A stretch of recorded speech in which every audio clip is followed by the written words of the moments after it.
పల్లీ చిక్కీ లేదా వేరుశనగ అచ్చు. బెల్లం 450 గ్రాములు, వేరుశనగ గుళ్ళు 500 గ్రాములు.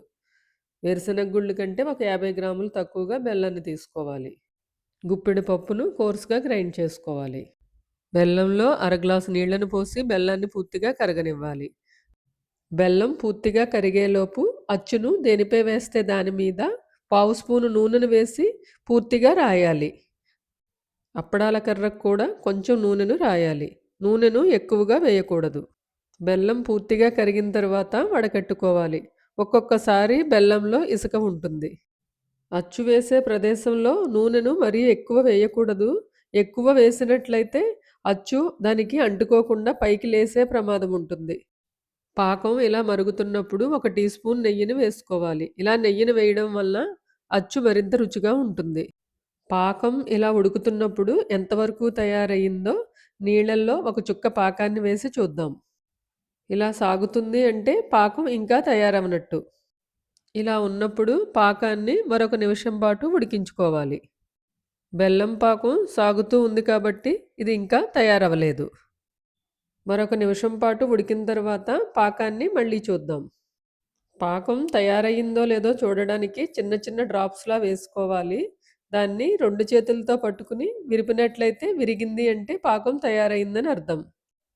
తయారైన పాకంలో కోర్స్‌గా గ్రైండ్ చేసుకున్న పప్పును, మిగతా పప్పును వేసి పాకంకి పప్పు బాగా కలిసేటట్టుగా 1 నిమిషం పాటు కలుపుకోవాలి.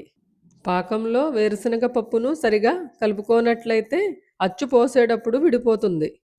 పప్పు, పాకం బాగా కలిసిన తరువాత నూనె రాసిన ప్రదేశంలో ఈ మొత్తం మిశ్రమాన్ని వేసి ఒక్కసారి అట్లకాడతో సమంగా పరుచుకోవాలి.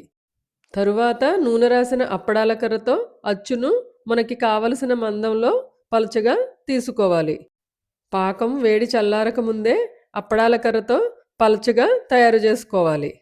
లేదంటే అచ్చు దలసరిగా ఉండిపోతుంది. కొంచెం బలాన్ని గట్టిగా ఉపయోగించి వేడిగా ఉన్నప్పుడే పలచగా తయారు చేసుకోవాలి.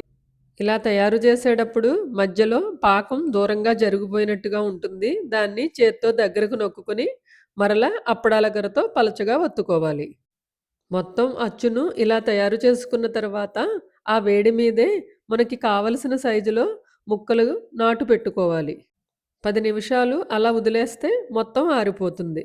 తరువాత ముక్కలు మనం చేతితో విరిపితే ఈజీగా విరిగిపోతాయి.